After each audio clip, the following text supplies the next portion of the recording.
धन्यवाद साकेत जी। सम्मानित मंच और मंच पर उपस्थित डॉक्टर चंदन जेसीजे कॉलेज से हैं, डॉक्टर प्रभाकर पोद्दार हमारे डीजे कॉलेज से हैं, doctor Shyam Kumar BRM college से हैं, हमारे ज्योति जी पत्रकार हैं, और आप सभी जो लोग यहाँ उपस्थित हैं, आप सभी को क्रांतिकारी इंकलाब जिंदाबाद। यह जो इंकलाब है और जो जिंदाबाद है, जो आबाद रहने चाहिए, उसकी गूंज जब तक आबादी में नहीं जाती, जब तक गांव-गांव में नहीं जाती, जहां पर धान के बेलों में जहां से भूख मिटती है, गेहूं की फसलों से जहां किसानों के खून की खुशबू आती है, जब तक ये आवाज वहां तक नहीं पहुंचेगी, इंकलाब जिंदाबाद कभी आबाद नहीं होगा। हमें लेकर जाना होगा इस क्रांतिकारी आवाज को, हमको गांव के उन धूलों तक ले जाना होगा जहां पर हमारी पूरी आबादी अभी भी सोई हुई है। और जब देश सोता है तो गद्दार जागते हैं, और जब गद्दार जागता है तो शोषण होता है। शोषण के खिलाफ जो हमारी मुहिम है, जो हम पढ़े लिखे लोग जो आज दड़बों में दुबक चुके हैं, जो कहीं न कहीं हम आपसे दूर होते जा रहे हैं, जो पढ़े लिखे लोग अपने आप को प्रोफेसर कहते हैं, टीचर कहते हैं, अपने आप को समाजशास्त्री, इतिहास वैज्ञानिक और भाषा वैज्ञानिक कहते हैं, वो आपसे दूर होते जा रहे हैं। और जब आप उनसे दूर होंगे, यकीन मानिए आपका शोषण तय है। कैसे शोषण होता है? भगत सिंह उस शोषण के विरुद्ध खड़े होते हैं। वो पार्लियामेंट में बम जो फेंकने जाते हैं, वो इसलिए जाते हैं, वो कहते हैं कि मैं बहरों के कान में मैं वो आवाज सुनाना चाहता हूं। आज हमारी जनता बहरी हो चुकी है, वो अब अपनी भी आवाज को सुनना नहीं चाहती। अब क्या उसका दमन और शोषण इस हद तक हो जब उसके हथेली पर जान हो और कोई लेकर चला जाए। और जब आपकी आवाज में दम नहीं होगा, आपकी आबादी शून्य हो जाएगी, तो कोई भी अडानी अंबानी या किसी भी का नाम ले लीजिए, वो आएगा आपको शोषित करके जाएगा।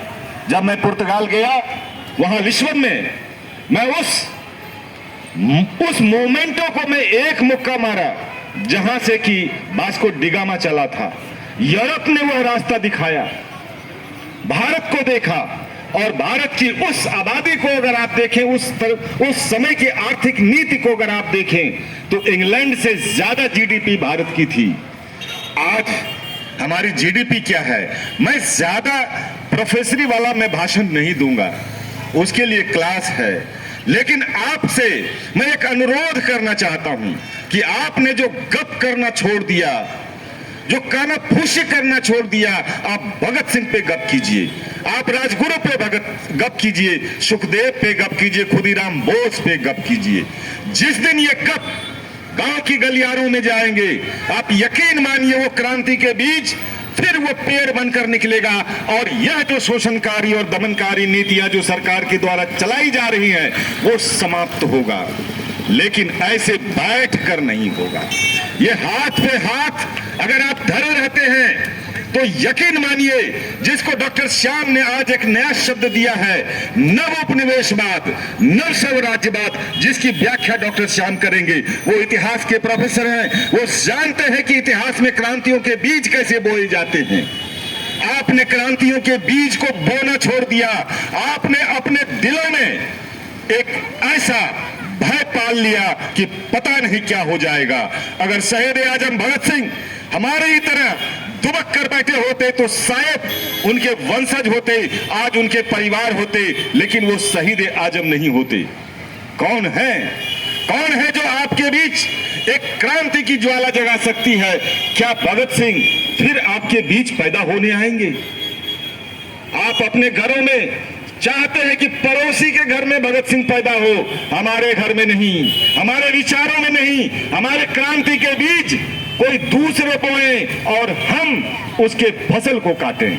यह जो डर है, यह जो भय है, यही साम्राज्यवाद दिखाता है। और भगत सिंह ने चुनौती ली उस बात की कि तुम जो समूचे देश पर, समूचे विश्व पर जो तुम शासन कर रहे हो, जो तुम्हारे साम्राज्य में कहीं सूर्यास्त नहीं होता, मैं तुम्हें चुनौती देता हूं। उस चुनौती को बिरसा मुंडा ने स्वीकार किया। एक आदिवासी नेता तीर कमान लेकर आता है और अंग्रेजों के विरुद्ध लड़ता है। पढ़ा लिखा होना जरूरी नहीं है भाइयों। आप यकीन मानिए, चेतना आपके दिल से उत्पन्न लेती है, चेतना आपके जुबान से बाहर आती है। और चेतना के क्रांति के बीच भगत सिंह की जो फांसी है उससे वह आपको संदेश देती है। आप क्या संदेश लेना चाहते हैं? किस संदेश को लेकर आप जाना चाहते हैं? आप यहां से जाइए और भगत सिंह के क्रांति के बीज को गांव में बोइए। और हजारों हजार भगत सिंह की अभी जरूरत है। अभी तो भगत सिंह जो गुलाम भारत में पैदा हुए और गुलाम भारत में ही उनकी शहादत हुई। केवल गुलामी में ही शहादत की जरूरत नहीं होती है भाइयों एवं बहनों, कभी कभी आजादी में भी शहादत की जरूरत होती है। और सबसे ज्यादा शहादत की जरूरत तब होती है जब आप आजाद मुल्क के नागरिक हैं और आप गुलामों की तरह जी रहे हैं। आपको गुलाम कौन बनाया? आप गुलाम हैं तो क्यों हैं? उस गुलामी की जो कारण है उसकी खोज होनी चाहिए। हम जो प्रोफेसर हैं, हम आपके बीच इसलिए आते हैं कि जो हमारी जो क्रांति है, जो हमारा इतिहास है और हमारी जो संस्कृति है, उसको कैसे दबाया गया। इतिहासकारों ने जिस इतिहास को लिखा, क्या वह संपूर्ण इतिहास है? उस पर डॉक्टर श्याम बात करेंगे। क्या जो सामाजिक आंदोलन है, जिस सामाजिक आंदोलन की गूंज को भगत सिंह लेकर पैदा हुए थे, शहादत दिए थे, उस पर बात डॉक्टर चंदन करेंगे।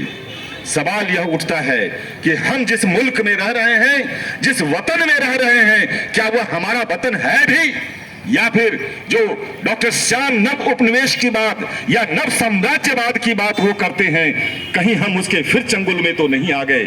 एक ईस्ट इंडिया कंपनी आई थी, वह मुट्ठी भर लोगों के साथ हमारे ही जमींदार को लेकर हमें गुलाम बनाया। उसने गुलाम रहे और उस गुलामी को तोड़ने के लिए भगत सिंह जैसे लोगों को फांसी पे चढ़ना पड़ा। आज आप आजाद मुल्क में फिर फांसी के फंदे का इंतजार कीजिए, फिर आपको भगत सिंह बनना होगा। वरना आपके जो जमींदार हैं, आज के आपके जनप्रतिनिधि हैं, जो मुट्ठी भर जो दो कौड़ी में आपकी बात को बेचते हैं, वोट आपसे लेते हैं और अपने अधिकार को पूंजीपतियों को देते हैं। भगत सिंह की लड़ाई पूंजीवाद से थी, फाशीवाद से थी। और पूंजीवाद क्या होता है? पूंजीवाद वह होता है जो सारी पूंजी को अपने में समेट ले। आज जो उदाहरण के रूप में अडानी और अंबानी का नाम लिया जाता है, कल के दिन डालमिया थे, परसों कोई और था और आने वाले समय में और कोई होगा। पूंजीवाद के चेहरे बदलते हैं, उन चेहरों को पहचानिए। मैं अडानी अंबानी पे कोई शिकायत नहीं करता, मैं आपसे शिकायत करता हूं कि आप कैसे अडानी और अंबानी को जन्म देते हैं। अडानी और अंबानी और पूंजीवाद फाशीवाद का जन्म आपकी करतूतों की देन है। मैं तो आम जनता से मैं कहता हूं कि आपकी जो आवाज है, उस आवाज को आपने शायद पहचानना छोड़ दिया। जिस फाशीवाद के विरुद्ध एक लंबी लड़ाई लड़ी गई, और भगत सिंह जैसे दुनिया में, चे गुवेरा का अगर आपने नाम सुना हो, अर्जेंटीना में वो जन्म लेता है आदमी और बोलिविया में जाकर मरता है। क्यूबा की क्रांति में फिदेल कास्ट्रो के साथ वो खड़ा होता है। रेल फॉक्स इटली में जन्म लेता है और फ्रांस में जाकर सामंतवादियों के विरुद्ध लड़ता है। हम तो अपने घर में नहीं लड़ रहे हैं, हम अपनी आवाज को नहीं बुलंद कर पा रहे हैं। और जो हमारे जनप्रतिनिधि हैं, जो हमारे वोटों से जीतकर संसद में, पार्लियामेंट में, विधानसभा में जाते हैं, वह कहीं न कहीं इन्हीं दलालों के फेर में पड़े हुए हैं। आपको उन जनप्रतिनिधियों को पहचानना होगा जो कहीं न कहीं पूंजीवाद सामंतवाद और फांसीवाद को वो बढ़ावा दे रहे हैं। ये जो नौटंकी चल रही है राजनीति में, इसको कौन समझेगा? उसको समझने के लिए आम जनता में एक चेतना पैदा होनी चाहिए, और जब तक आप चेतनशील नहीं होंगे, यकीन मानिए डॉक्टर श्याम का जो नव साम्राज्यवाद है वह आ चुका है, अब वो दस्तक दे चुका है। जो अभी हमसे पहले वक्ता ने कहा कि जो मल्लाह थे उसकी जो जमीनें थी, जो मछलियां थी, जो नदी है, पानी है, सागर है, वो सारे के सारे उस पर अधिकार हो गए। कल ऐसा होगा कि ये जो गंगा नदी आपके पास से बह रही है उसको भी बेचा जाएगा, और आप जब उसमें जाएंगे अपने मरे हुए का तर्पण करने के लिए आपसे टैक्स लिया जाएगा। वो दिन ज्यादा दूर नहीं है जो जंगल, पानी, भूमि, आकाश सब पे वो कब्जा करेगा, और आप धर्म का चोला पहने हुए उसी मोक्ष की तलाश में करते रहिए, झुनझुना बजाते रहिए। आपको जागना होगा, और अगर आप नहीं जागते हैं तो गुलामी के लिए तैयार रहिए। भगत सिंह के शब्दों के साथ आप सभी को क्रांतिकारी इंकलाब जिंदाबाद। डॉक्टर अभय कुमार।